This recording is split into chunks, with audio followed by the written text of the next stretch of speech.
The mist rolled in thick over the foothills of southern Appalachia, blanketing the tall pines and creaking oaks in an eerie, hushed silence.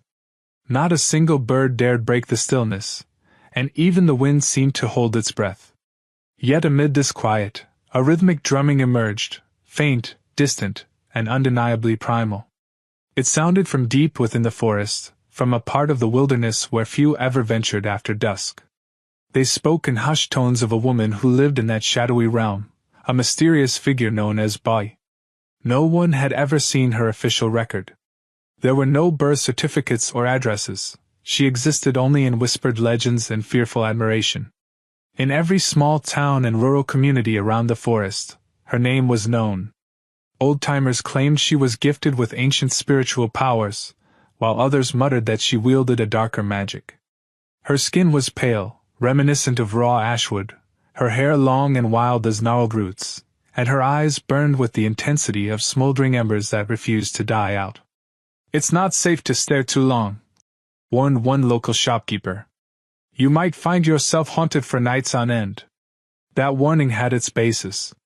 Only a week earlier, the sheriff of Coldwater Hollow was found slumped on his porch, half consumed by gnarled roots that had burst through his wooden floorboards.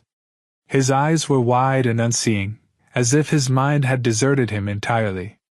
Then, 3 days later, every cow from Wyndham Farm disappeared. All that remained were enormous prints in the soft, moist earth, prints that suggested enormous, clawed feet had passed through. It wasn't long before the military outpost near an abandoned train tunnel took notice.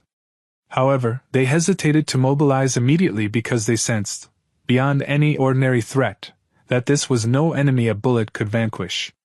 In a rusted guard shack near the forest's edge, Captain Rahman stood over a worn map marked with ominous red circles indicating the locations of these strange occurrences. His uniform, once a badge of honor, was now stained with the dust and sweat of long, quiet duty. In his breast pocket, alongside folded instructions and field orders, lay a precious leather-bound Qur'an and a small prayer bead bracelet carved from ebony, reminders of a strength beyond the physical. Rahman was not an ordinary soldier. He was a Ruqya expert, trained in both modern tactics and ancient spiritual warfare. His reputation grew not only from the discipline of his military career but also from his unwavering faith, which had once subdued even the wildest energies of the unknown. With steely determination, he stepped out onto the gravel road that led toward the dark forest. The fog was unusually heavy that day, and the towering trees ahead stood as silent guardians over the secrets within. His men followed at a respectful distance, murmuring amongst themselves. They had witnessed him calm panic-stricken souls and even witnessed a snake freeze in its tracks when Rahman recited from his Qur'an. Whether out of respect or all believed that they followed a man who carried a power that went beyond mere human capabilities. Closing his eyes for a brief moment, Rahman listened intently. Even the birds had fallen silent, a sure sign that the mysterious presence was aware of his approach. That evening, under the dim glow of a flickering bulb inside the outpost, a young soldier brought Captain Rahman a small clear zip bag. Inside the bag were bundles of dried herbs and a human finger bone, charred at the tip. "We found these near a small shack in Miller's Hollow," the soldier reported, voice trembling with equal parts fear and respect. Without a word, Rahman accepted the offering, placed the bag on a metal desk, and proceeded to perform the ritual ablution. Each measured movement washed away not only the physical dust but also the heavy burden that weighed on his heart. After completing the cleansing, he settled down, opened his well-worn Qur'an, and began softly reciting verses in a tone that carried the weight of hope and promise. Although his voice was low, it filled the cramped room with a reverence that seemed to push back the encroaching darkness. Miles away, deep in the heart of the forest, Bai sat cross-legged upon an ancient stone throne, arranged with animal hides and veiled by creeping moss. Around her, a fire danced with hues of blue, then green, and finally red. In a chilling moment, an owl fell lifeless at her feet, its demise unexplained, as if orchestrated by her very presence. Lifting her head, she sniffed the cool night air and spoke, her voice a blend of delicate curiosity and commanding authority. "Who dares disrupt the peace of my realm?" Her eyes narrowed as dark silhouettes began to stir among the trees, creatures that seemed to have stepped out of a long-forgotten nightmare. With a tone both cold and commanding, she issued her silent order. "Bring him to me. The one who carries the book." Dawn broke with a harsh, unforgiving frost along the valley. The oppressive tension in the air was palpable. Captain Rahman, having packed only the essentials, a compass, a water bottle, a small folding knife, and his enduring Qur'an, set out on the path that led into the depths of the forest. With him was a young soldier named Raka, whose nervous eyes betrayed his unease in this unpredictable realm. As they embarked on their journey, Raka's whispered question cut through the silence. "Sir, aren't we bringing any weapons?" Without turning, Rahman replied quietly. "I carry the strongest weapon, the one that shields my heart and conquers the darkness within." He tapped his chest, drawing invisible strength from the sacred text that hung against his uniform. The narrow, winding trail led them deeper into a world where nature itself transformed into a haunting spectacle. Gnarled trees bore strange symbols on their bark, and occasionally, a fleeting glimpse of a deer, its eyes oddly empty, reminded them that they were not alone. The temperature suddenly plummeted as if the forest wished to send a silent warning. Raka's breath came in short, anxious gasps, and he murmured, "Sir? I feel as though countless eyes are upon us." Rahman said nothing, his gaze fixed forward, his resolve unshaken by the unseen threat. Then, without warning, a rattlesnake descended from a low branch. The young soldier's instinct was to draw his blade. But before fear could overtake him, Rahman raised his hand and began to recite softly. "So when you recite the Qur'an, seek refuge in Allah from Satan, the accursed." The serpent halted its movement, as if stunned by the power of those words, and eventually slithered away into the underbrush. "Such are mere messengers," Rahman murmured, "and they confirm that she knows we are near." Their trek through the dense forest eventually brought them to a clearing, where the earth itself bore the scars of ancient rituals. In the center of the space stood a weathered wooden totem, draped with a faded red cloth and adorned with a modest skull. Scattered around were the remnants of forgotten sacrifices, animal bones, broken fragments of pottery, and scattered feathers. The sight was both unsettling and awe-inspiring. Rahman stepped forward and opened his Qur'an once more. But before he could utter even a single verse, the ground beneath them began to tremble. Vicious roots burst forth, winding like dark fingers around their legs. Raka cried out in alarm, but Rahman remained composed, standing resolutely as the shaking subsided. In that charged moment, the forest seemed to whisper a promise of reckoning. And then, as if summoned by fate, she appeared, a silhouette emerging slowly from the enveloping mist. Boy had materialized before them, not with the haste of one fleeing or running, but with the deliberate grace of a force of nature. Her presence filled the clearing as surely as the dawn would break. The stage was now set for a confrontation that promised to alter the course of both their lives forever. The sky above the clearing had turned the color of rusted blood. Clouds churned like a boiling pot, and the light filtering through the trees glowed a sickly red. The very air around them pulsed with tension, as if the earth itself had taken a step back. Boilema stood just above the ground, her feet not touching the forest floor. Her long black hair moved as though underwater, drifting in slow, unnatural waves. Her eyes burned bright, locked onto Captain Rahman with the gaze of someone who had never feared anyone, and didn't plan to start now. "So, this is the man who claims to bring light," she said. Her voice wasn't heard with the ears. It slipped inside the mind, cold and coiled like smoke. Private Ray, standing behind Rahman, shuddered. His hand twitched near the knife at his belt, but he didn't draw it. Rahman stepped forward. "I haven't come to harm you," he said softly. "Only to end what's holding this place captive." Boy's face twisted into a grin. "You think words will stop me? I've spoken to spirits older than your scriptures. I've seen what lurks behind the veil." She lifted a hand. Without warning, a whip of fire snapped from her palm, hissing through the air. Trees behind Rahman erupted in flames. Ray yelped and stumbled back, but Rahman moved gracefully to the side. Just one step, measured, intentional. The fire missed him by inches.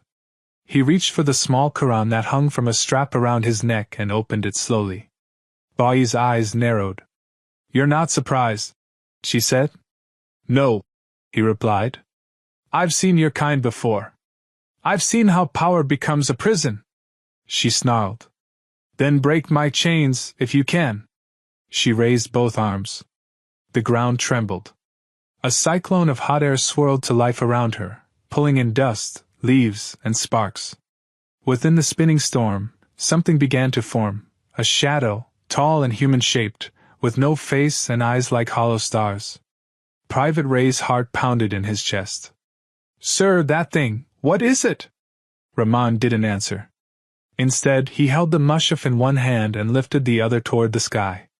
His voice rang out, steady and clear. "Do you think we created you without purpose, and that to us you will not return?" The words carried weight. They wrapped around the clearing, echoing through the trees. The fiery shadow halted mid-stride. Its form flickered, wavered, then began to burn from within. It screamed, not loud, but soul-deep. A cry that sounded like regret. Then it vanished into dust. Bai stumbled back. A thin stream of blood trickled from her nose, but her face twisted in rage. "You'll pay for this!" she shouted. She slammed her palm to the ground. A roar came from beneath them as fire erupted in a circle around her. Steam hissed from her skin. The flames crawled up her arms and shoulders, building into the shape of a monstrous being, twice her size, made of molten anger and glowing embers. Private Ray gripped a tree, eyes wide. "We need to fall back." But Rahman didn't move. He knelt slowly and pressed his fingers to the earth. His voice dropped into a whisper. "The soul filled with desire will only find peace when surrendered to its creator." As the words spilled into the clearing, the fire around Bai sputtered. The earth beneath her cracked and then began to close. The monstrous shape started to dissolve, shrinking, fragmenting, until it collapsed into ash. The glow in Bai's eyes faded. She dropped to her knees, trembling, her breath shallow. Her lips parted, but no spell came out. She looked up, not with defiance, but with confusion. With exhaustion. With something that looked like fear. "Why didn't you finish me?" she asked.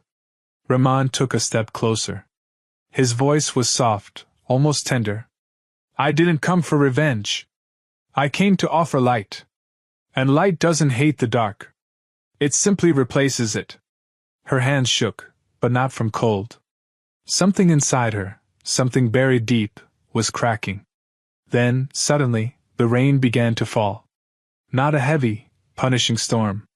A quiet, weeping kind of rain. The kind that feels like the sky itself is letting go of grief. The flames had vanished. The smoke had thinned. Bai knelt in the mud, soaked, her long hair stuck to her cheeks. The presence of magic around her was fading. Like old paint being washed away. Like armor peeling off. She lifted her face. "What did you read?" she asked. Her voice was hoarse, but curious. "It didn't burn me. It burned everything I was hiding. It felt like fire, but it wasn't mine. It was clean." Rahman didn't answer immediately. He simply looked up, letting the rain hit his face. His Qur'an was soaked now, but none of the ink had faded.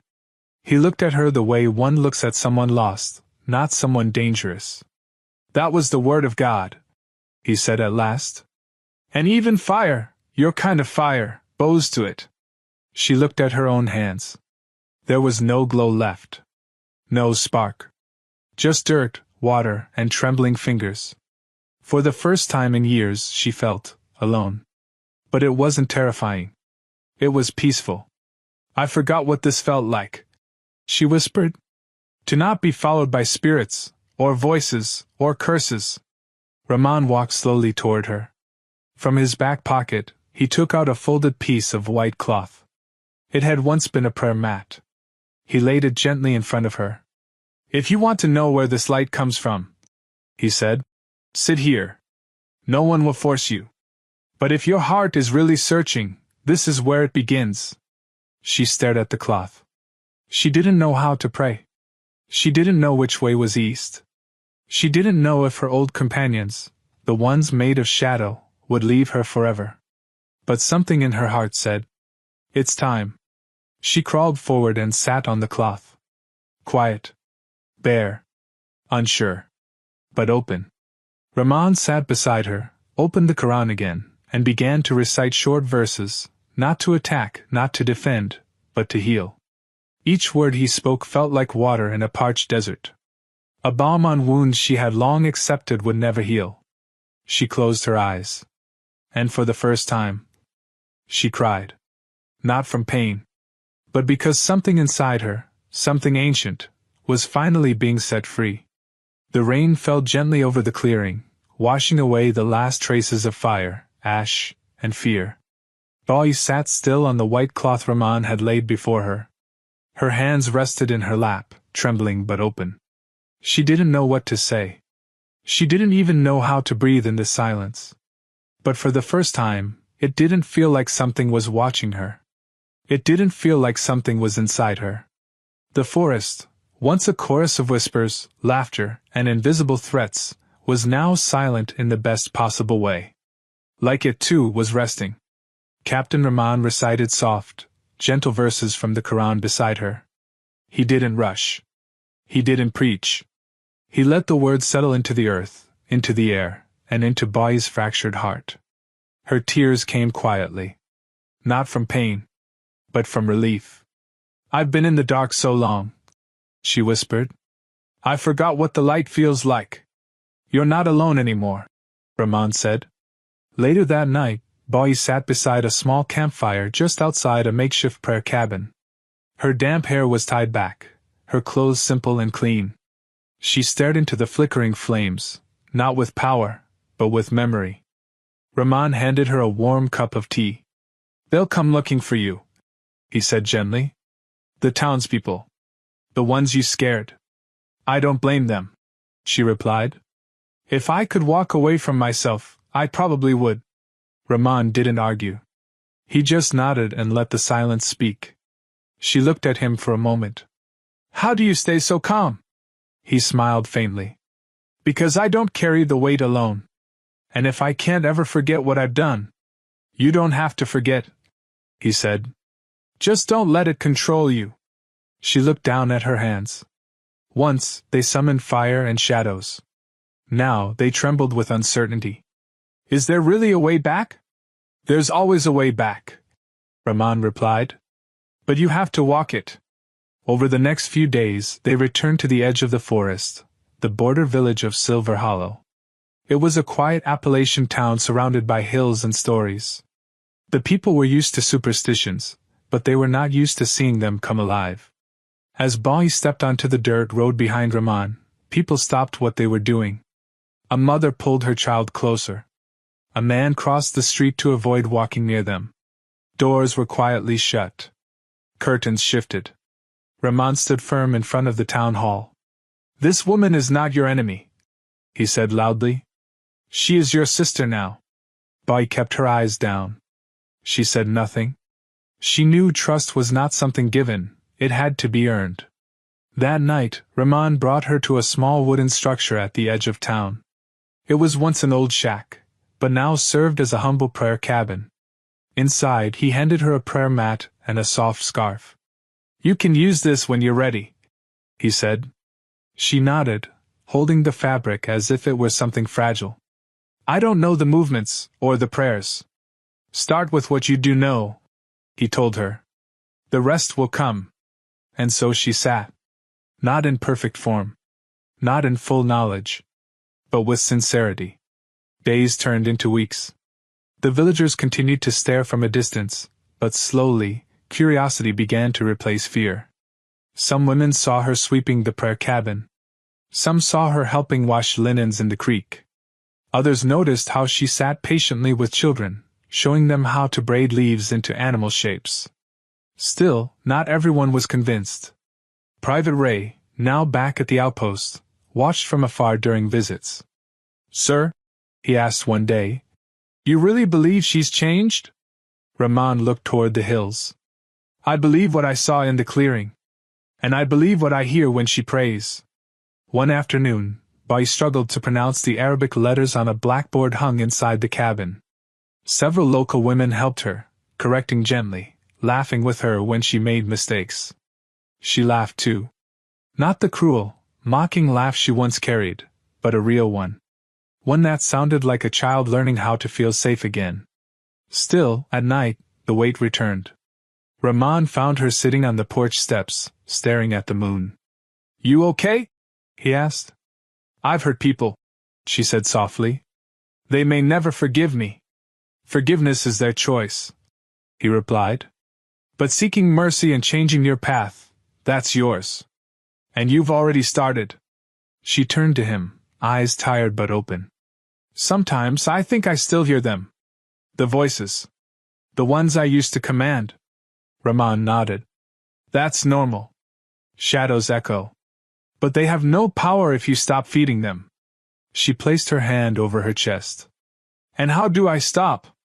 "Replace them," he said. "With dhikr. With prayer. With remembrance of the one who never left you, even when you turned away." Weeks later, something changed. A mother from the village arrived at the cabin holding her feverish child. No one else could help him. She whispered, "I don't know why I came, but I felt like I should." Bai looked at Rahman. He gave her a small nod. With quiet care, she laid the child on a blanket. Her hands trembled, not from power, but from fear of failure. Rahman opened the Qur'an and began reciting the chapter of protection. Bai sat beside the child, holding his tiny hand. She didn't summon flames. She didn't whisper to spirits. She just prayed. The boy's breathing eased. His forehead cooled. Within an hour, he opened his eyes and asked for water. The mother wept. "Thank you," she said through tears. Bai lowered her head. "Don't thank me. I just passed the light forward." More people came. A man plagued by night terrors. A teenager hearing voices. A woman with unexplained marks on her body. Each came in fear. Each left in peace. And with every healing, Bai grew stronger, not in magic, but in conviction. She had once been the forest's threat. Now, she was its healer. One night, under a sky full of stars, Rahman sat beside her on the prayer cabin porch. "You've come far," he said. "I still have far to go," she replied. "Would you like someone to walk it with you?" She turned, surprised. He wasn't smiling. He wasn't joking. "I mean it," he said. "I don't make light promises, Bai. But I've watched you fight harder than most soldiers I know. And I'd be honored to walk beside you, if you allow it." Her lips trembled. Not from fear, but from something gentler. Hope. "I'd like that," she whispered. They said nothing more that night. They just listened to the wind. And felt, for the first time, that home was no longer a place. It was a person. A week after Rahman's quiet proposal beneath the stars, word began to spread across Silver Hollow. It wasn't a loud announcement. There were no banners, no music, and no wedding invitations sent in golden envelopes. Just whispers. Whispers that the woman who once terrified the hills was about to marry the man who brought her back from the dark. Some townspeople frowned. Some shook their heads in disbelief. But others, especially the old ones, just smiled. "Even a forest fire can give way to spring," an elderly shopkeeper murmured. "Sometimes the worst storms bring the clearest skies." The wedding was simple. No ballroom. No chandeliers. Just the prayer cabin, the wooden porch, and a circle of folding chairs arranged beneath the wide branches of an old sycamore tree. A small group gathered, some out of support, others out of curiosity. Captain Rahman wore a clean military dress uniform. A white turban was wrapped neatly around his head, a quiet nod to the faith that had grounded him through every trial. He sat beside a local imam and a pair of quiet witnesses. His posture was upright, but his heart beat steadily with humility. Inside the cabin, Bai sat with a few village women who helped her prepare. She wore a simple ivory shawl and a soft, modest dress. Her hair, once tangled and wild, was neatly tied back. Her eyes brimmed with tears, not fear, not pain, but something new. gratitude. The contract was signed. The vows exchanged in solemn peace. When the Imam declared them husband and wife, a soft wind blew through the trees, scattering dry leaves in a slow dance around them. Rahman turned to her. He didn't reach out, didn't pull her close. He simply smiled. And she smiled back. The way they looked at each other said more than words ever could. Their new home stood on the edge of the forest, not too far from the village, not too deep into the trees. A small cabin on raised stilts with wide steps and a porch that looked westward toward the mountains. Inside it was quiet, warm, uncluttered. That night, as husband and wife, they sat together on a woven rug in the middle of the room. Between them lay Rahman's old Qur'an, the same one that had walked with him through war zones, through battles both seen and unseen. He opened it, gently guiding Bai's finger along each verse. She read slowly, her voice unsure but sincere. Each letter passed over her tongue like honey warmed over fire. I used to touch fire, she said softly, because it was the only thing that listened to me. But now, every time I touch these words, my heart burns warmer than any flame I've ever summoned. Rahman smiled. Fire burns. But the Qur'an heals.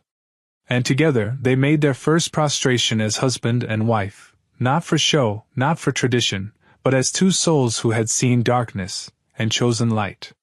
Word of the healing couple began to travel beyond Silver Hollow. Some came from nearby towns, others from cities, arriving in the back of pickup trucks, old station wagons, or quietly under the cover of dusk. They came carrying more than illness. They carried fear, trauma, things they couldn't speak of, things that modern medicine hadn't touched. Bai and Rahman welcomed them all. There were no signs, no business cards, no advertising. Just quiet prayer, soft voices, and Quranic verses that worked like medicine for unseen wounds. One night, a teenage boy was brought in by his uncle. The boy hadn't spoken in 3 years. He sat curled on the floor, staring into space, humming to himself. Bai sat beside him. She didn't ask questions. She didn't promise anything. She simply touched his shoulder with a gentle hand and began to recite. Her voice, once feared across valleys, now echoed gently inside the cabin. Verse after verse. With each breath, the boy's shoulders relaxed. His humming slowed. And then, in the middle of Surah Yasin, the boy whispered a word. Light! His uncle gasped. Tears welled in his eyes. The boy looked up, his gaze focused for the first time in years. She chased the dark away. Even officials came, quietly, discreetly. A local judge whose daughter had nightmares for weeks. A police officer who couldn't explain a cold presence in his home. None of them wanted it made public, but they came. And when they left, they carried peace with them. But through all of it, Bai remained humble. She wore her past like an old scar, not something to flaunt, but something that reminded her never to forget what mercy had done for her. One evening, after a long day of visitors, she and Rahman sat on the porch. The forest stretched before them, now a friend rather than a threat. Bai looked toward the treetops. You think people will ever forget who I used to be? Rahman turned to her. Maybe not. But they'll remember who you chose to become. She nodded slowly. Sometimes, I still feel the old pull. Like a whisper in the back of my mind. Rahman didn't react with fear. That's normal. You walked with shadows for years. But now you have something stronger. What's that? Faith, he said. And people who pray for you every night. She smiled, leaning her head on his shoulder. A few months later, a young boy arrived. 5 years old. He couldn't speak. His parents had taken him to therapists, to doctors, to specialists, but nothing had helped. They brought him to Bai and Rahman with hesitant hope. Bai knelt beside him, brushing his hair back gently. She began to recite soft verses of protection. Her voice like a lullaby from another world. The boy looked up at her. His lips parted. And then, he spoke. Mom! His mother collapsed into tears. His father dropped to his knees. The entire room went silent except for the sound of a family rediscovering joy. Boy stepped back quietly, eyes brimming. "It wasn't me," she whispered to Rahman. "It was never me." "I know," he said. "But it was your heart that made room for him to work." The seasons passed. Their little home became more than a place of healing. It became a school, a shelter, a safe space for the forgotten. Children learned Quranic verses under the trees. Women gathered on the porch to share tea and dhikr. Teenagers once lost in pain now found peace in silent prayer. They called it the Forest Light Assembly. A name whispered from heart to heart. A place with no sign, but a reputation that glowed like lanterns in the dark. Bai now taught others how to heal, with prayer, patience, and purpose. She was no longer the woman with fire in her hands. Now she carried something brighter. One night, under a quiet sky, Rahman stood by the window, watching fog roll through the trees. Behind him, Bai recited a prayer of protection, her voice steady, filled with strength. "I used to believe power meant control," she said. "But now I know, real power is surrender." Rahman nodded. "And light that doesn't blind, but guides." They sat together as the night deepened, no longer afraid of the forest, or the past, or the silence. Because the story that once began with darkness and drums now ended with peace and prayer. And in a cabin on the edge of the Appalachians, a new legend had been born. Not one of fear, but of light. From the outside, Anjali Soni had everything the world admired. A brilliant doctoral student in social sciences at one of London's top universities. A poised young woman from a well-respected Hindu family, deeply rooted in India's traditions. Her parents, both academics themselves, had always envisioned her future: marry into a noble family, preserve the values of their faith, and never deviate from the script of generations. But Anjali's heart had begun whispering something else. On a grey winter morning, she walked alone down the busy sidewalks of London, a folded map in her hand showing her research destination, Jakarta, Indonesia.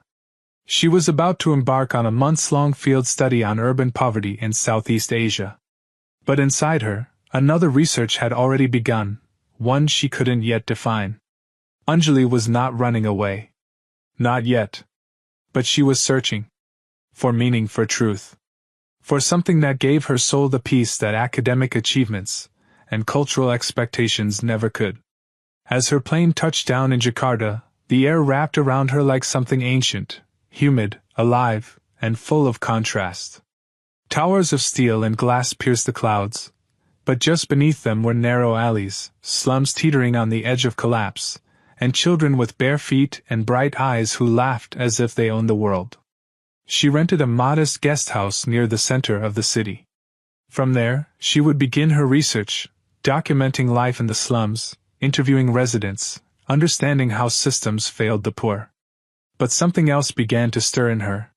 One morning, with her notebook in hand, Anjali found herself walking through a dense urban neighborhood.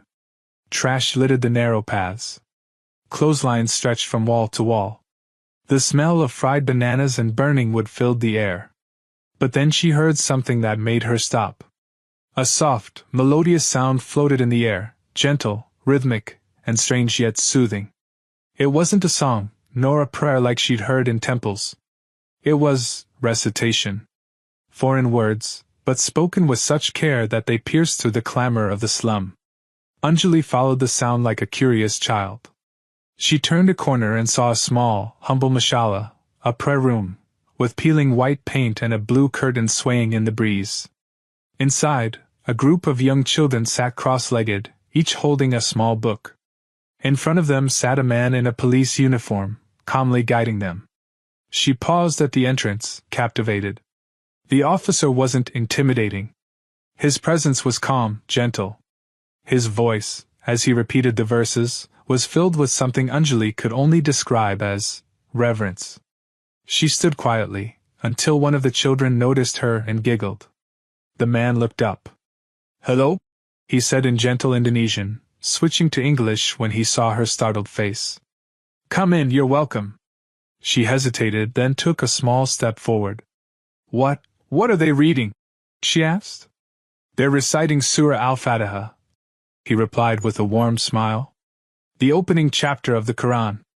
It's like a prayer for guidance, repeated in every prayer. Something about the word guidance stirred her. I'm Anjali, she said softly.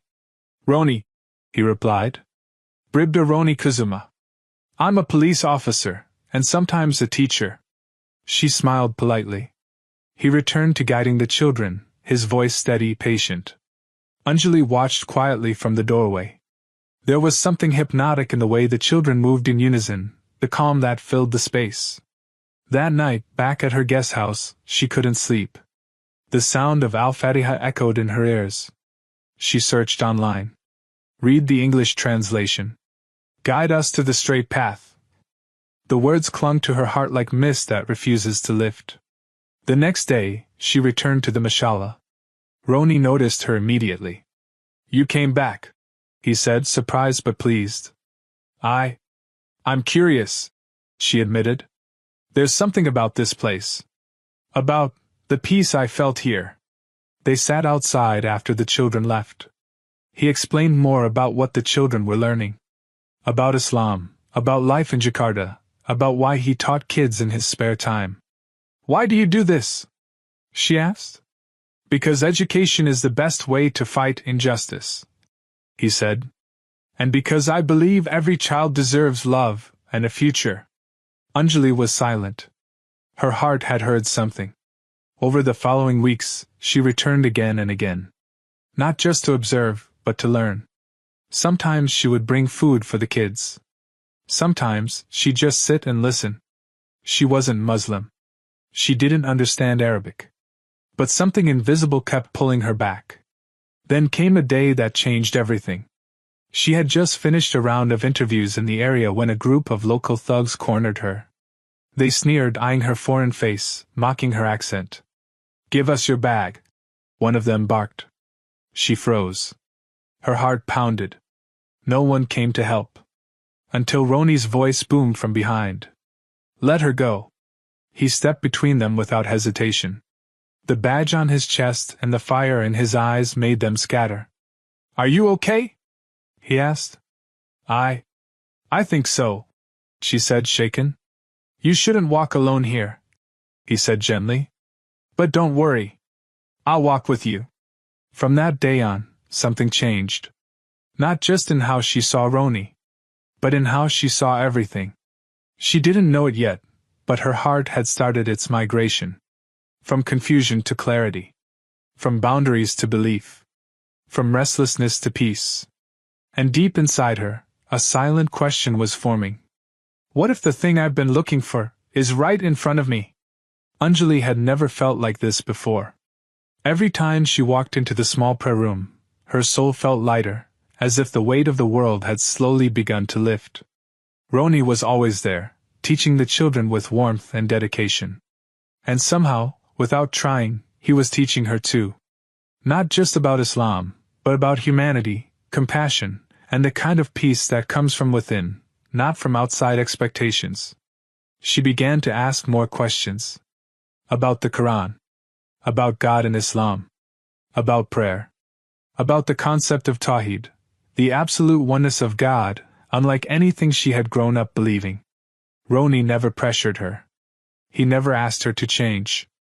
But the way he lived his life, the way he treated others, spoke louder than any sermon.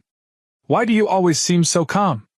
She asked him one afternoon, as they sat outside the prayer room. Because I believe in something bigger than myself, he replied, smiling. And that belief gives me strength. Anjali's eyes softened. I want to understand that feeling. That night she stayed up reading the English translation of the Qur'an.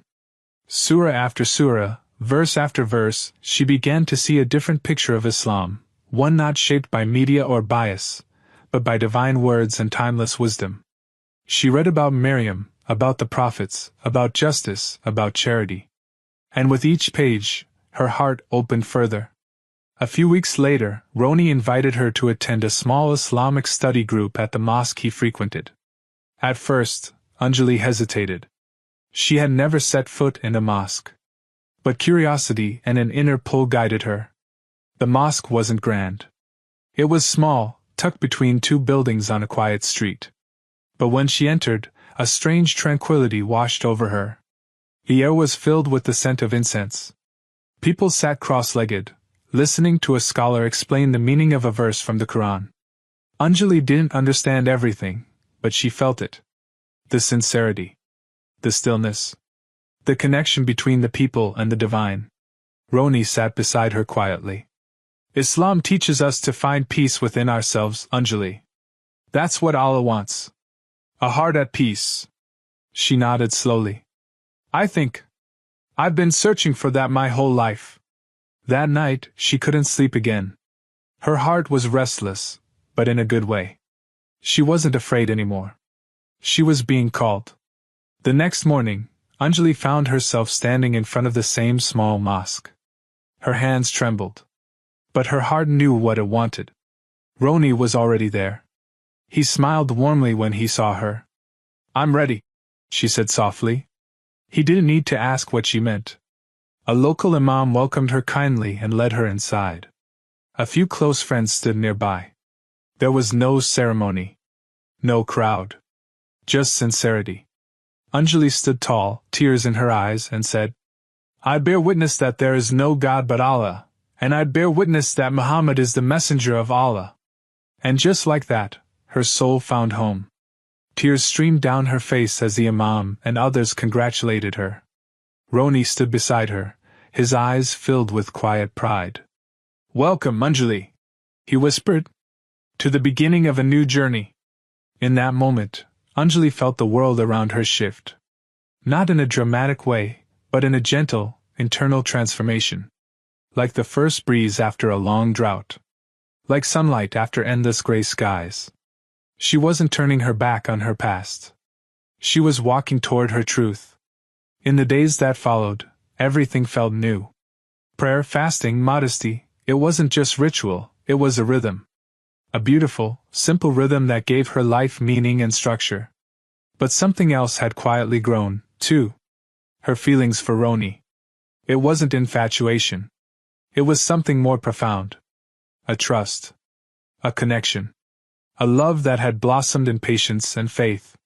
One evening, after helping the children finish their lessons, Roni asked to speak to her privately. They stood outside as the sun dipped low behind the Jakarta skyline. The air was warm, the sky golden. I've waited a long time to say this, Anjali, he began, his voice slightly shaking. But I would be honored if you would be my wife. Anjali's heart skipped. She had imagined this moment but never expected it so soon, so real, so beautiful. I already feel like you're part of me, she whispered. Yes, Roni. I want to build a life with you. Their wedding was held in the same mosque where she took her shahida. There was no lavish decoration. No gold or glitter. Just a few friends, soft prayers, and a heart full of love. Anjali wore a simple white dress with a soft scarf draped over her hair. Roni stood beside her in his best uniform. They exchanged vows not with extravagance, but with sincerity. That day, Anjali felt like her life had truly begun. But not everyone was happy. Soon after their marriage, news reached Anjali's family in India. The reaction was swift and heartbreaking. Her parents, shocked and dismayed by her decision to convert and marry a Muslim man, cut ties. They sent no messages, no calls. Her name was removed from the family registry. Anjali was devastated. The joy of her new life collided with the sorrow of losing the people who raised her. But Roni never left her side. We'll face this together, he said, holding her close. You've chosen the truth. And Allah never abandons those who seek Him sincerely.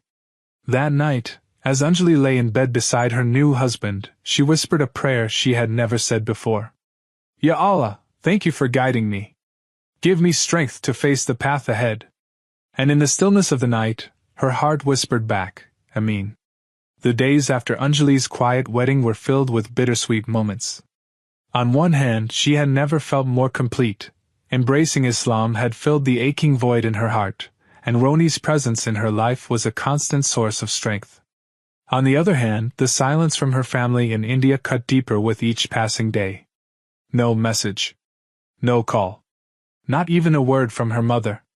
Anjali would often sit on the balcony of their small home in Jakarta, looking at the sky, wondering if her parents ever thought about her. Whether they missed her laughter. Whether they'd ever accept the life she had chosen. One day, the silence turned into a rejection she could no longer ignore. An envelope arrived in the mail, formal, heavy. Inside was a letter from her older brother. The words were cold, final. You have shamed the family. You no longer exist to us. Her hands trembled. Her eyes blurred with tears. She couldn't read past the second line. Roni returned home to find her crumpled on the floor, clutching the letter like a wound that refused to heal. They've erased me, she whispered. Like I never existed. Roni knelt beside her, holding her tightly. No, Anjali. You exist. And not just anywhere, you exist here, he said, touching her heart. Where truth lives. Where love lives. She clung to him like a branch in a flood. In time, she rose again. Her doctorate, which she had nearly abandoned after the emotional storm, became her anchor. With Roni's constant encouragement, she poured her soul into finishing her thesis, an in-depth study on the resilience of marginalized communities in Jakarta. Months passed. Graduation arrived quietly, without fanfare. But as she held her degree in her hands, something inside her shifted. She hadn't just completed an academic goal. She had survived. Soon after, she was offered a position as a lecturer at a local university in Jakarta. It wasn't prestigious, but it was purposeful. She accepted with gratitude. At the university, she was different. Not because of her scarf or her background, but because she taught with something most couldn't fake, compassion. She didn't just teach social theory, she taught from lived experience. About belonging. About finding light in unexpected places. Her students adored her. But even amid professional success, a shadow of longing still lingered. That was when another gift came. One quiet morning, as she stood in the bathroom brushing her hair, she felt dizzy. Strange. Off balance. A visit to the doctor confirmed what she had not dared to hope. She was pregnant. Roni was overjoyed. He picked her up in his arms, twirling her gently. Subhanallah! We're going to be parents, Anjali! She laughed through her tears. Can you believe it? Together they began preparing for the baby's arrival. Roni painted a small room in soft pastels. Anjali began journaling thoughts for the child she hadn't even met yet, little letters of love and wisdom. They chose the name Alia, meaning sublime, or sky high, a hope that their child would always rise, no matter the weight of the world. But even during these joyous months, Anjali's thoughts would sometimes drift back to India. They don't even know, she whispered one night, lying in bed with her hand on her growing belly. Then maybe, Roni said gently. They don't deserve to. Still, she couldn't help but ache for them. For the people who once celebrated every step of her life, now absent for its most meaningful chapter. But life moved forward. The pregnancy wasn't always easy. There were restless nights and waves of anxiety. But Roni remained her unwavering support. He'd wake at odd hours to cook for her, place his hand on her stomach to feel the baby kick, and whisper prayers as she slept. You are never alone, Anjali, he'd say. This child is a blessing. And we will raise her with everything we didn't have. Then, in the still hours of one early morning, Anjali's water broke. They rushed to the hospital, hearts pounding with excitement and nerves. The labor was long. Exhausting. But when Alia finally entered the world with a cry that echoed through the sterile room, everything changed. Roni held her tiny body in his arms, tears streaming down his cheeks. She's perfect, he said, voice cracking. She's ours. Anjali, though weak, smiled with glowing eyes. We made her, Roni. We made this life. The first days at home with Alia were overwhelming and beautiful. Sleepless nights. Diaper disasters. Bottles at 3 a.m. But also, tiny fingers wrapping around hers. Alia's eyes blinking slowly as she listened to the soft recitation of the Qur'an. The way her heartbeat calmed when Roni whispered her name. And in those moments, Anjali felt something she never had before.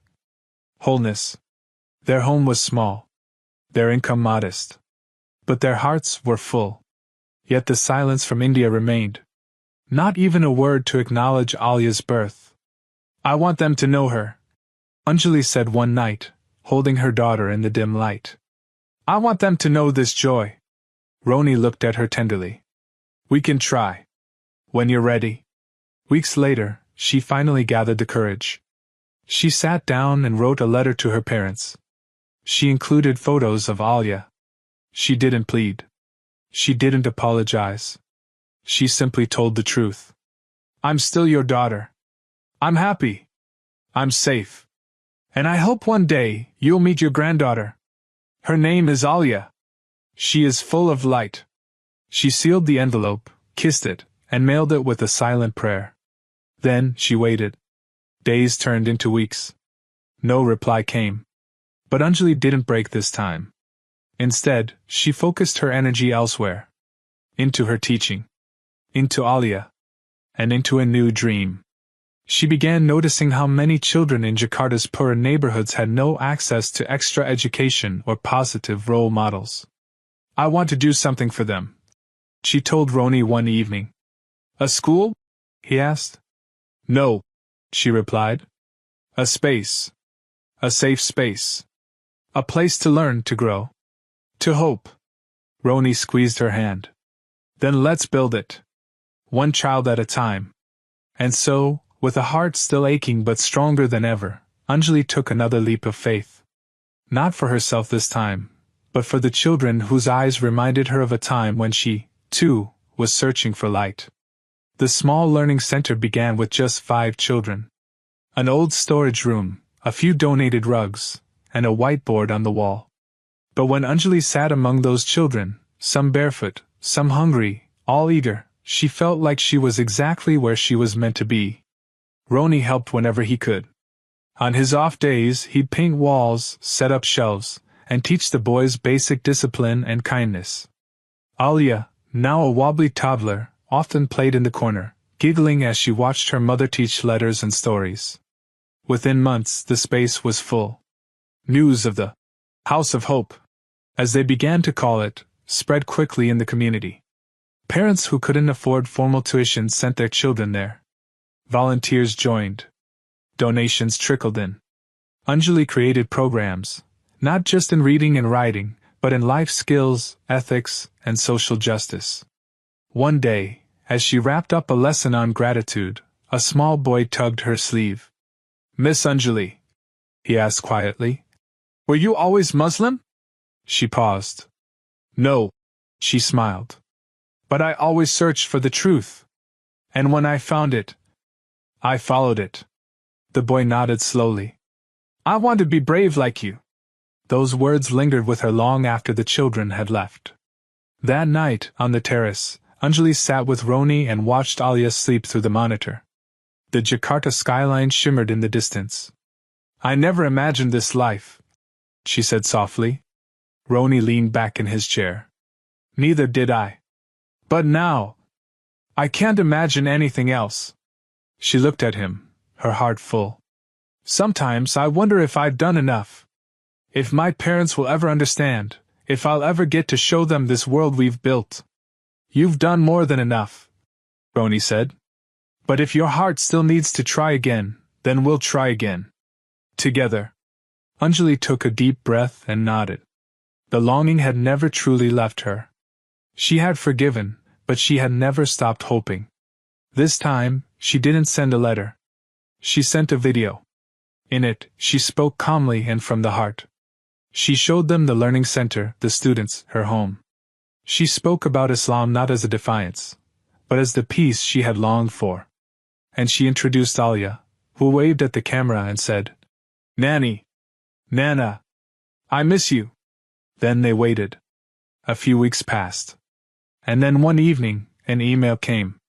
It was from her mother. The message was short, careful, but something had shifted. We saw the video. We don't understand everything, Anjali. But we see you. We see your daughter. Maybe we could talk. Anjali burst into tears. That single line, "We see you," was more than she had dared to ask for. It wasn't acceptance yet, but it was the beginning of a bridge. With Roni's help, they planned a trip to India. Anjali was nervous. So was Alia, who now wore tiny hijabs and had a backpack full of crayons and books to show her grandparents. When they arrived, the tension in the air was thick. Her parents didn't rush to embrace her. But they didn't slam the door either. They invited her in. Offered tea. Spoke in slow, cautious sentences. Alia broke the ice. She ran to Anjali's mother and handed her a drawing. "This is you," she said. "And this is me. And Mama. And we're all holding hands." Her grandmother's eyes welled up. For the next few days, conversations were soft but honest. Roni was respectful, answering difficult questions with grace. He didn't defend or debate, he simply shared. By the end of the visit, Anjali's father finally said, "You seem at peace." "I am," Anjali replied. "And I never stopped loving you." When they returned to Jakarta, something had healed. Not everything, but something. Her parents began sending messages every few weeks. A birthday card for Alia. A photo of a festival from their home. Small threads being rewoven. Back home, the learning center continued to grow. Anjali was invited to speak at conferences, both locally and internationally. Her story, of transformation, sacrifice, and service, began to inspire others. But she remained grounded. Every night, after Alia went to sleep, she and Roni would sit quietly, sometimes not speaking, just listening to the quiet. The peace that once eluded her had become a constant companion. One evening, as they watched the sunset, Roni turned to her. "What do you want Alia to remember about us?" Anjali smiled. "That we lived by truth. That we gave more than we took. And that love, when tied to faith, can overcome anything." Years passed. Alia grew into a spirited, thoughtful girl, curious like her mother, brave like her father. She helped teach younger kids at the center. She memorized surahs. She wrote poetry about kindness and skies and justice. One day, while organizing the bookshelf, Alia found an old letter, crumpled and yellowed. "What's this, Mama?" Anjali took it, her fingers trembling slightly. It was the first letter of rejection she'd received from her family in India, the one that had nearly broken her. She looked at Alia and smiled. "A reminder," she said, "that every closed door can still be opened. If you keep knocking with truth." Alia hugged her mother tightly. That night, Anjali sat at her desk and began writing again, not to her family this time, but for the future. A memoir. A collection of lessons. A story for those still searching, still hurting, still wandering in the dark. It began with the words, "There was once a girl named Anjali who came to Jakarta searching for data, but found a home, a faith, and a future she never imagined." Final words. Anjali's journey wasn't perfect. It was filled with wounds, loneliness, rejection. But in each wound, Allah had placed a window. And through each window, she had found light. Today, Anjali, Roni, and Alia live not just as a family, but as a living proof that love grounded in faith can change everything. And their story continues, in every child they teach, in every life they touch, in every prayer whispered at dawn. Because sometimes, the most beautiful stories are not the ones we plan, but the ones we surrender. The crowd roared louder than thunder. Spotlights flashed like lightning across the stage, illuminating the wild energy of thousands who had come to see one woman, Roxy Rebel. A legend in the American rock metal scene, Roxy was the embodiment of rebellion. Her tattoos, leather jackets, and high-octane voice made her an icon. To her fans, she was fierce, fearless, and free. But behind the electric guitar riffs and stage lights, Roxy lived in silence, a deafening, painful silence that filled the moments no one saw. She stood in the center of the spotlight, her arms raised high as fans chanted her name. And yet, her heart felt like a hollow drum, beating, but empty. She had fame, money, followers, and freedom. But the happiness she once imagined waited at the end of success? Nowhere to be found. Every concert ended the same: applause, an encore, and then the quiet void that settled over her soul backstage. Her green room smelled of whiskey and burnt-out dreams. Alcohol, pills, late-night parties, nothing numbed the loneliness that followed her like a shadow. "I feel like I'm just running," she once admitted to her manager. "Running from a version of me I don't even know anymore."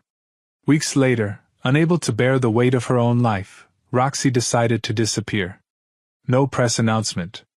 No emotional tweets. Just a one-way ticket to somewhere far, quiet, and faceless. Bali. A place she'd only heard about from influencers and spiritual bloggers. Something about the beaches, the calm, the healing energy. She didn't care. She just needed to breathe. Her first few days were spent drinking by the ocean, writing lyrics she'd never record. The peaceful blue waves clashed violently with her inner chaos. She laughed at the irony. Paradise couldn't save her from herself. One night, after downing too many shots at a beach bar, Roxy made the reckless decision to ride a Vespa through the quiet Balinese streets. The island slept as she sped along the coast, the wind whipping through her hair. For a brief moment, she felt free. Then darkness. The crash came like a thunderbolt. Her body was flung from the scooter, landing hard against the cold asphalt. Lights blurred. Her breathing grew shallow. And then silence. When she opened her eyes, the world had changed. She was in a small room, modest, sunlit, unfamiliar. Her head throbbed. Her limbs ached. But something else felt strange. There was a calmness, a safety she hadn't known in years. A young man appeared beside her bed. His eyes were kind, his voice soft. "You're awake," he said with a gentle smile. "You were in an accident. But you're safe now." Roxy struggled to speak. Where am I?" "You're in my clinic," he replied. "My name is Arif. I found you by the road and brought you here." There was something different about Arif. He wasn't like the people Roxy was used to. No fake smiles, no probing questions, no judgment. Just calm.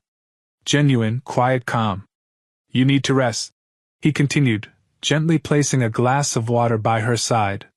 "Your body has been through a lot." Roxy drifted back into sleep, feeling, for the first time in years, cared for. Over the next few days, she slowly healed under Arif's care.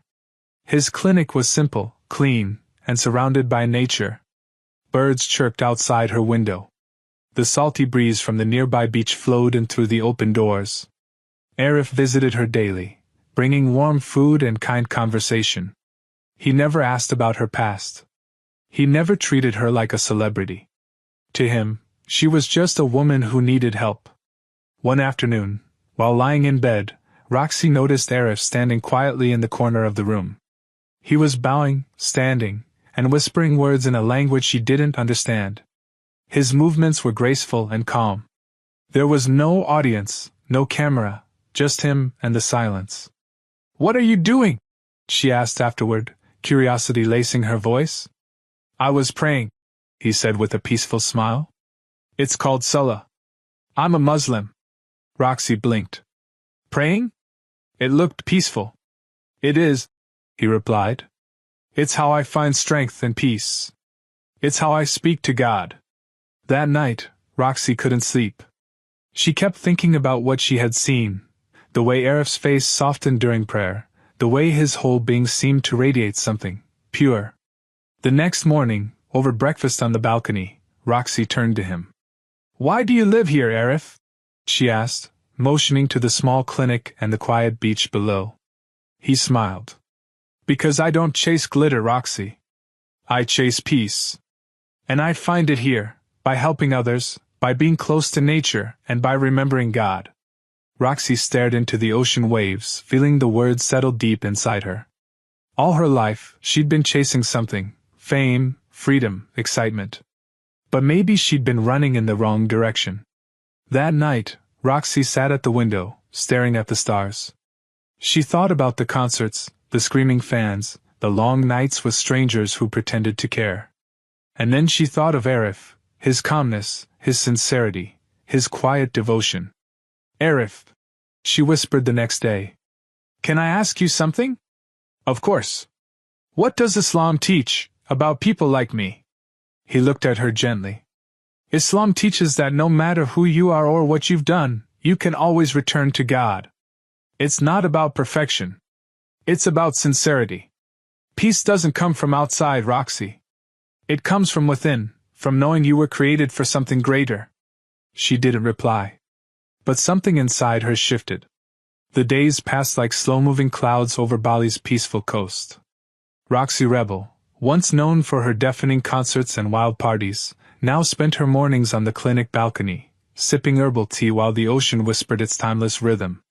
Her wounds had begun to heal, but something deeper was changing within her, a transformation not of the body, but of the soul. And every time she saw Arif, the gentle doctor who had saved her, she felt that shift grow stronger. He was unlike anyone she had ever met. He spoke with intention, listened without judgment, and carried a calmness that seemed to radiate from within. Roxy couldn't understand how someone could live so simply, and still seem so complete. One afternoon, while she rested on a woven mat under the shade of a mango tree outside the clinic, she turned to him. "You said something the other day, about peace coming from within. That it's something given by God. I don't know if I believe that. I've tried everything to feel okay, music, fame, even therapy. Nothing lasts." Arif gave a quiet smile. "That's because you've been searching in the world," he said gently. "But peace isn't a product you can buy or a place you can reach. It's a state of connection to the one who created you. Islam teaches that everything begins and ends with Allah. The heart finds rest in remembering Him." Roxy went silent. Her heart, for so long numb and hardened by the noise of her old life, now felt soft, like it was waking up from a long sleep. She didn't fully understand what Arif was saying, but she could feel its truth. That night, sleep didn't come easily. Roxy wandered outside, barefoot on the cool earth, letting the night air wrap around her. She stared at the stars, thousands of them hanging above like jewels in the black velvet sky. For a moment, she imagined herself as one of them, small, bright, and lost in the vastness. She whispered, "If you're out there, whoever you are, I'm tired. I'm so tired of chasing things that break me." The wind stirred the trees, as if in response. Over the next week, her routine shifted. She joined Arif in morning walks along the beach. Sometimes they walked in silence. Other times they spoke about life. Arif never pushed her to accept anything. He simply answered her questions, about faith, about prayer, about the meaning behind Islam's teachings. "Islam isn't just rituals," he explained one morning. "It's a way of life. It teaches us how to eat, sleep, work, love, forgive, and think. It's not about being perfect.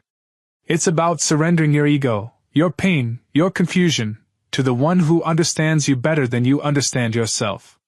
"But how do I know if God will accept me?" Roxy asked, almost in a whisper. "He already knows your heart," Arif said. "He knows your pain. In Islam, one sincere step toward Allah is worth more than a lifetime of pretending." Roxy began to read more. Arif lent her a translation of the Qur'an. At first, she read out of curiosity. But as the days went on, she found herself searching its pages for something, an answer, a light, a voice. One verse stood out. "Verily, in the remembrance of Allah do hearts find rest." Qur'an 13:28. She read it again. And again. It echoed through her like a whisper, one she had been waiting to hear all her life. She remembered the chaos of the concert lights, the echo of her name being screamed by strangers, and the nights she cried alone in luxury hotel rooms. All that noise, and still, no peace. But here, in a quiet room on a quiet island, with nothing but a few verses in her lap and the ocean outside, she felt something close to it. One evening, while the clinic was lit by lanterns and the sound of crickets filled the air, Roxy sat beside Arif on the porch. "I don't know what's happening to me," she confessed. "I came here to escape. But now, I don't want to go back. Not to the stage. not to the chaos. I feel like I'm changing, but I don't know who I'm becoming. Arif looked at her calmly. That's the beginning of something beautiful. Change is hard. But it's necessary.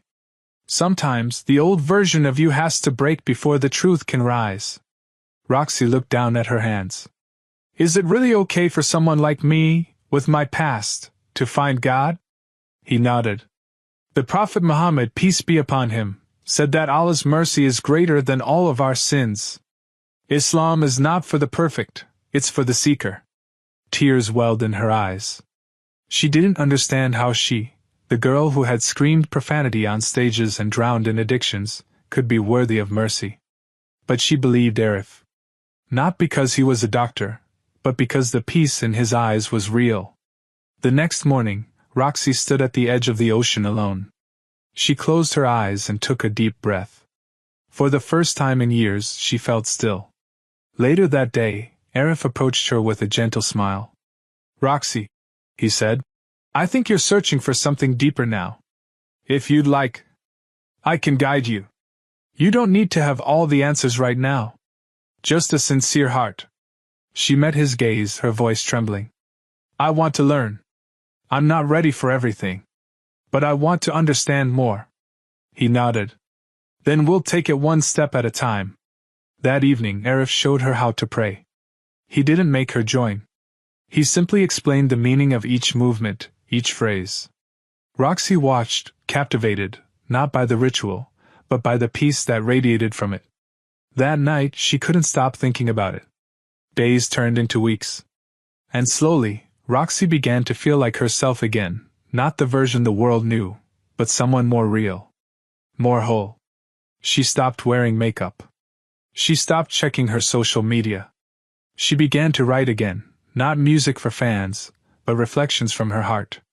Poems. Letters. Prayers. And every evening, she sat by the sea and whispered the thoughts she was too afraid to say out loud. I'm lost, but I think I've found the path. The sky over Bali blushed with hues of orange and pink as the sun dipped beneath the sea. Roxy sat on the wooden steps outside the clinic, a light breeze brushing against her face.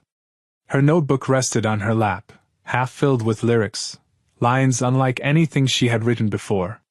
They weren't about rebellion, heartbreak, or noise. They were quiet. Reflective.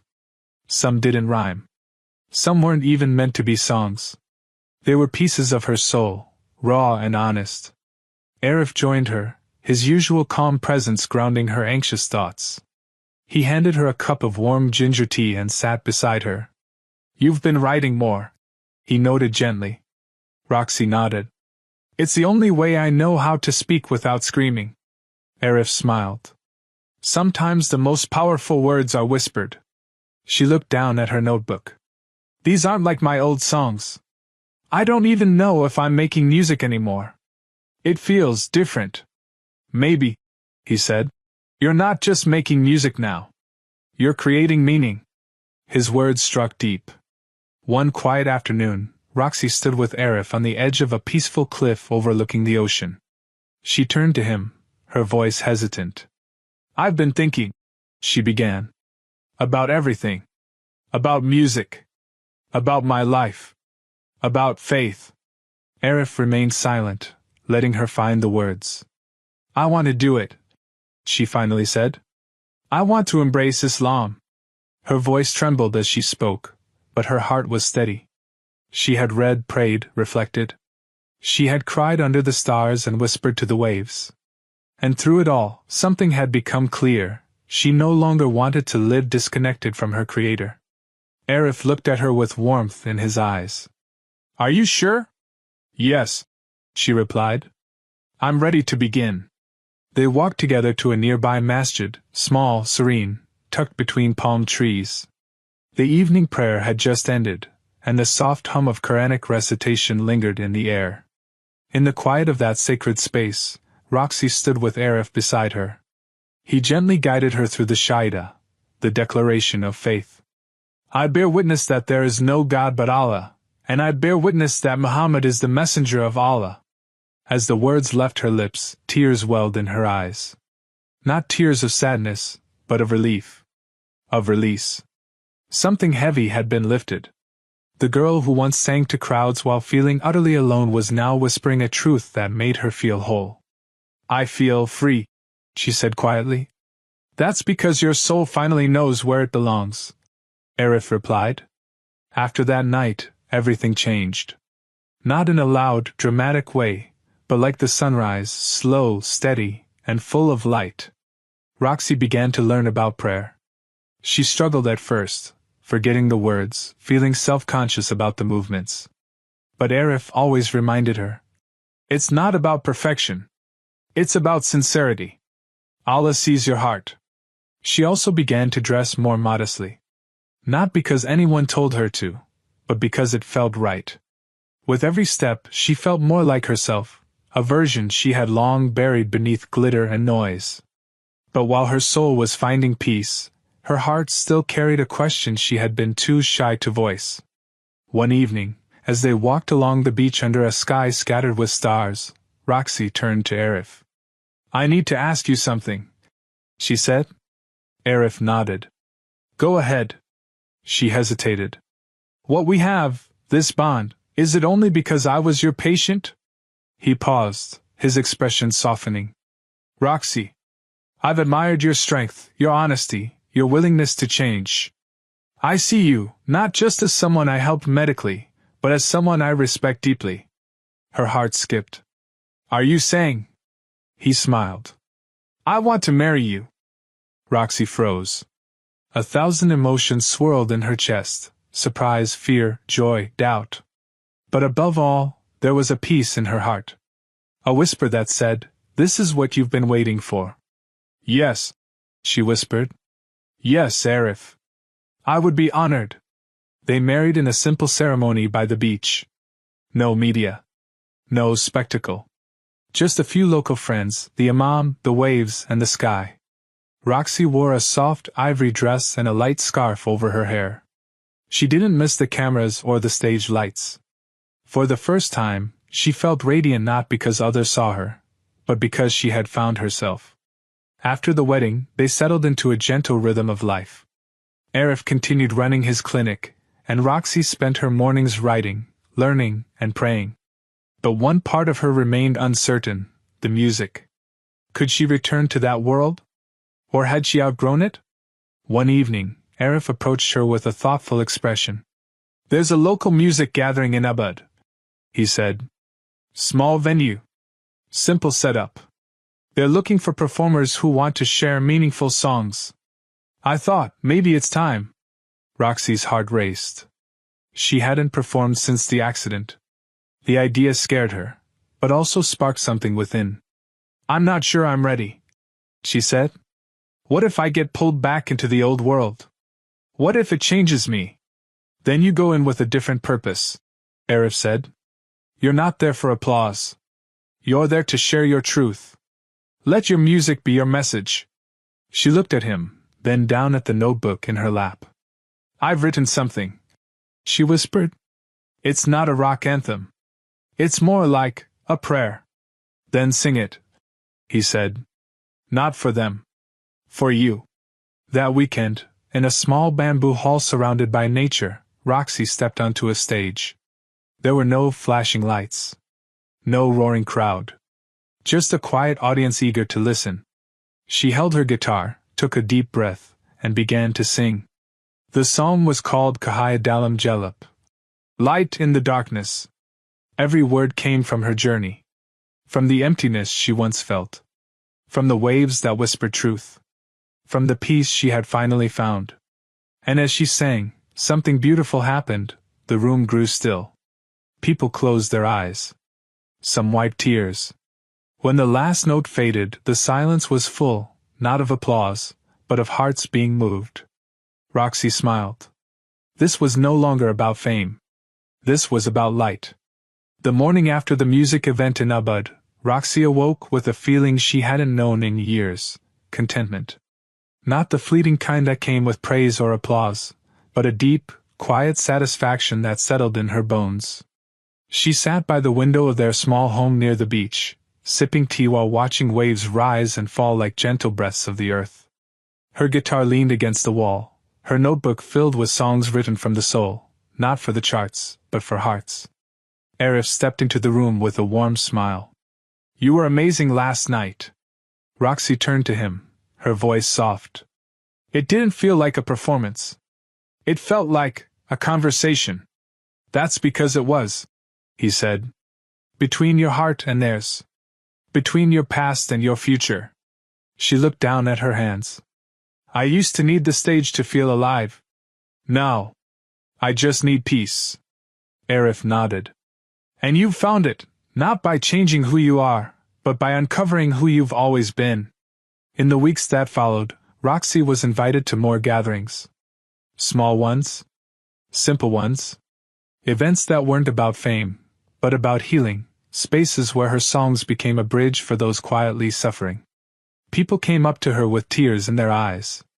"Your lyrics described exactly how I feel inside. I've never connected with music like that before.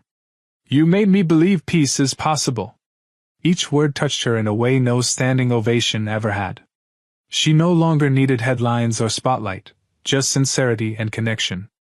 Still, there were moments when the shadows of her past tried to creep in. Invitations from major music labels. Offers for comeback tours. Interviews with questions like, "What made you disappear?" Or, "Will the old Roxy return?" But the answer was always the same. No. The old Roxy didn't disappear. She evolved. One day, after a long walk on the beach with Arif, Roxy sat under a banyan tree, reflecting on the path she had walked. She remembered the crash. The loneliness. The voice in her heart that whispered, "You were made for more." She opened her notebook and began writing the first song of her second album. Cahaya Dalam Diri, Light Within. This wasn't a song about Bali or Islam, or even change. It was a song about the inner journey, the sacred, painful, beautiful process of turning inward and finding the divine spark inside. Every lyric flowed effortlessly.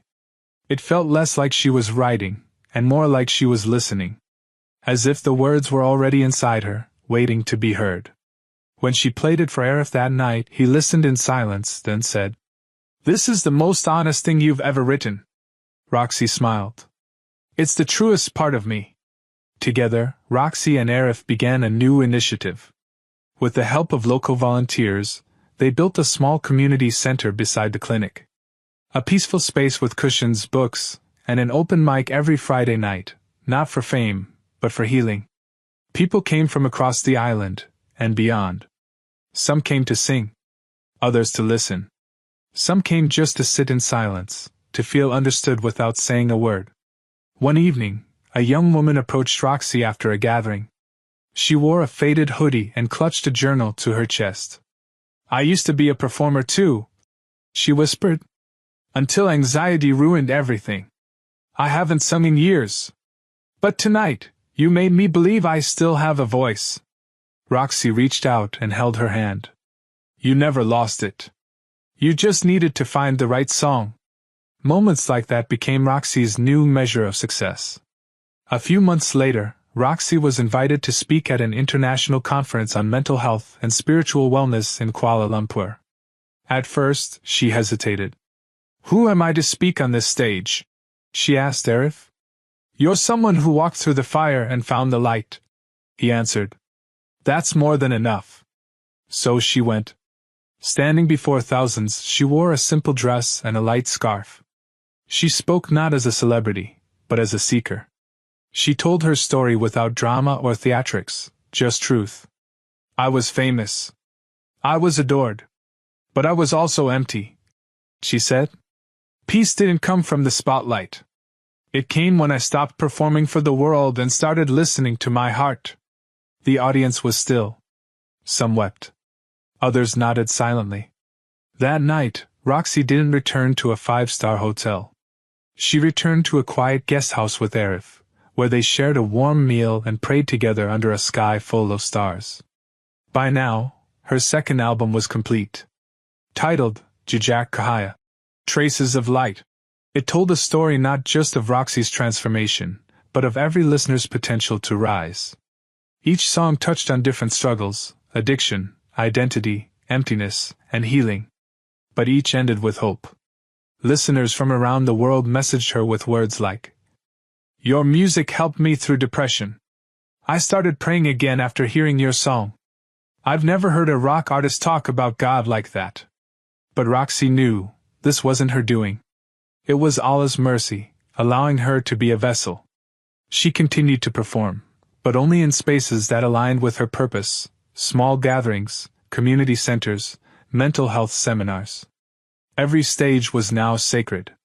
And in her free time, she and Arif continued growing their community. She had once sung to escape her pain. Now she sang to help others find their healing. One evening, while sitting on the porch with Arif, watching the sun melt into the horizon, Roxy spoke quietly. "I used to think my life was about being seen by others," she said.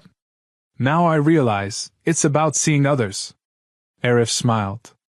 "That's the beginning of love. And true peace." She reached for his hand. "Do you think I'll ever stop growing?"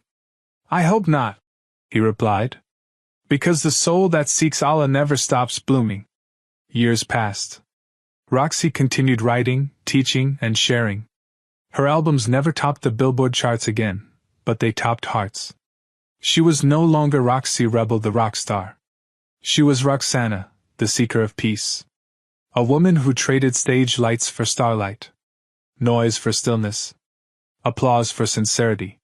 And through her music, her story, and her heart, she lit the way for thousands to find the peace they had been searching for all along.